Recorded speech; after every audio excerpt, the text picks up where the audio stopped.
Ayan guys, ngayon gagawa tayo ng dough ng gemat. Ayan ang ating 1 cup water. Maglagay tayo ng kaunting asin, kalahating kutsarita, saka isang kutsarang asukal. Ayan. At 2 kutsarang halib powder para may lasa. At isang kutsarang yes. Ayan. Ang ating yes. Mix lang natin siya guys.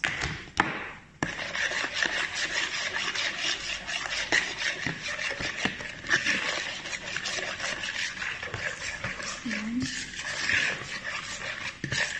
Mahirapan itong imasa itong dough ng gemat.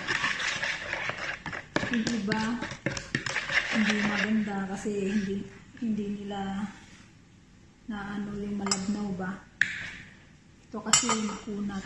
Ito yung 2 cups na flour, all-purpose flour ang gamit ko. Balik natin ang ating mga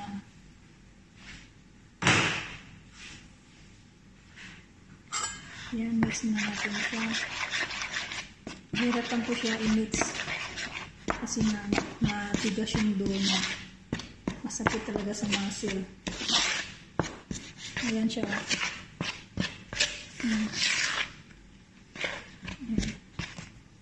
Ayan, ngayon natin siyang kakamayin. Malinis ang kamay ko guys. Naghugas ako nilang beses. Ayan, ganun lang siya guys. Pag hanggang sa nagsama-sama, hanggang sa magiging makinis na siya.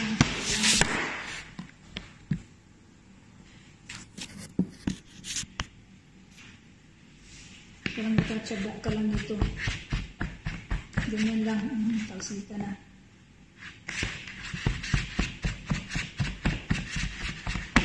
Tingnan mo itsura ng harian ng ating ating dough. Kaya mahirap, masakit sa muscle, magmasa. Kailangan continue lang natin ganito hanggang sa makinis ang ating yan, tingnan mo itsura niya. Kaya laban talaga ang ating muscle nito.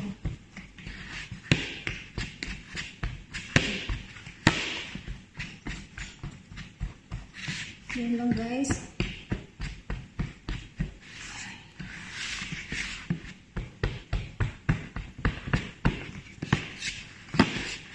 Mamaya, pagkatapos natin ito magmasa, pagawa tayo ng sira niya, syrup. Sakit talaga sa braso guys. Sobra. Kaya kawawa ang katulong pagdating ng Ramadan. Kasi ito ang laging ginagawa. Kaya ako gumagawa nito ngayon kasi fasting ang amo ko.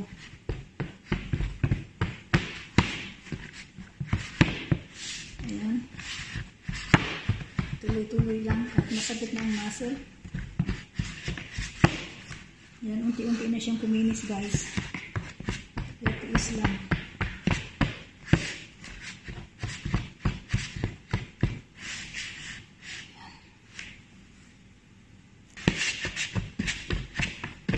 Ayan guys. Malapit na siya. Makinis na siya guys. Ayan, makinis na siya. Yan, pwede na ito. Yan, takpan na natin ito ng takip para hindi maano ng hangin at ating paalasahin hanggang sa mag-double size o kaya mga 1 oras o pag 1 oras na maalsa na siya, nag-double size na, pwede na yon. Pag hindi pa rin, antayin nyo hanggang 1.5 oras. 1.5 hour. Ayan guys, gagawa tayo ng sira. Ito 1/2 cup, no tubig. 1/2 cup na sukal.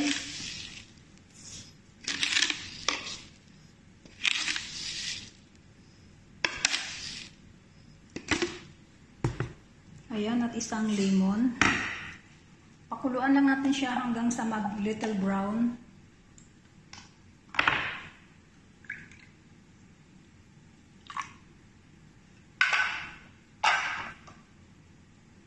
At maglagay din tayo ng kaunting saffron para magkulay. Ayan. Kita nyo?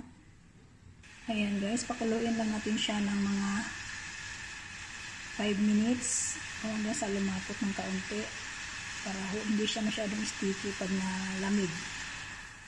Ayan, nakulo na siya guys. Maglalagay tayo ng isang kutsarang honey. Isang kutsara lang.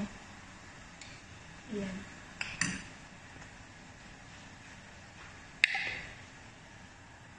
Ayan, haluin lang natin para matunaw yung honey. Ayan guys, check natin ang ating syrup or syrup. Ayan. Kung medyo mabagal na siya magtulo, ayan, pwede na. Ayan, pwede na guys. Patay na natin ang ating syrup. Palamigyan lang natin to. Ayan guys. Pagpiprito na tayo ng ating. Ayan, ganyan lang. Tindimat.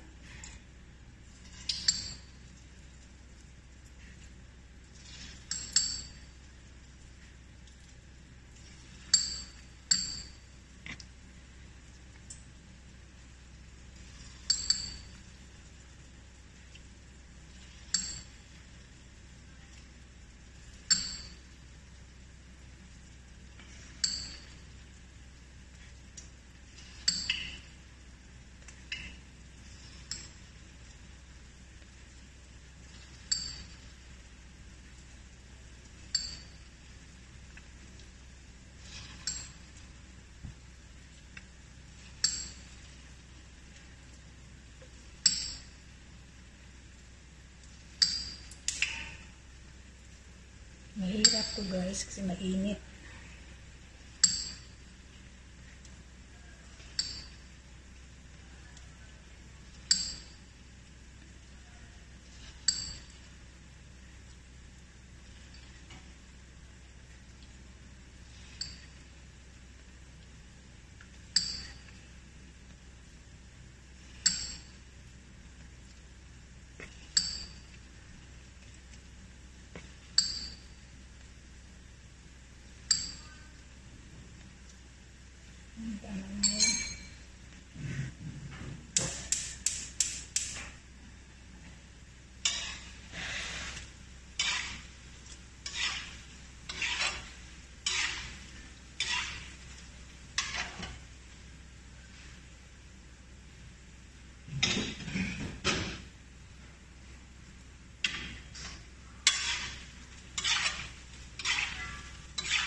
Ayan, ganyan lang ang pagluto ng gemat guys.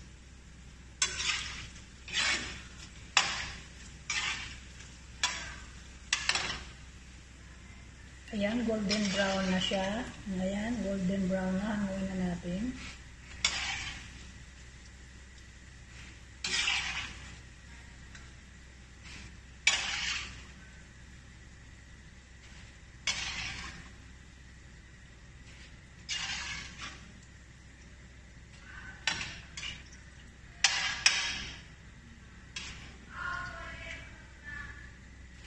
At hinaan natin ang apoy. Ngayon tayo na may magsasalang uli. Ayan. Ganyan lang guys. Mahirap. Pero wala tayong magagawa.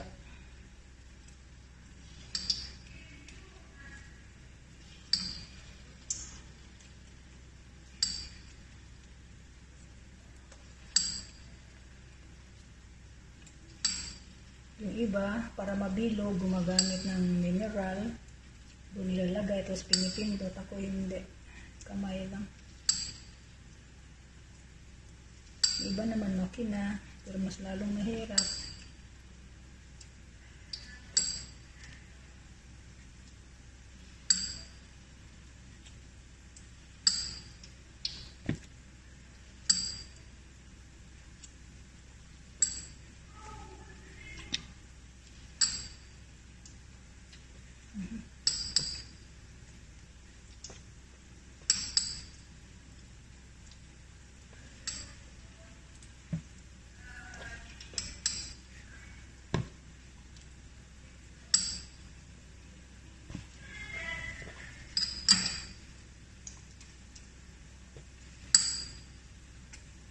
nadadalian ako sa kamay na gumawa nito.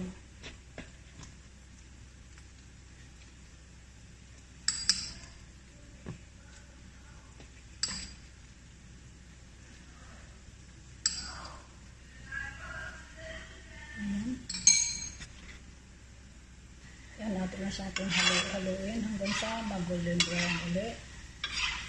Ganyan yan guys.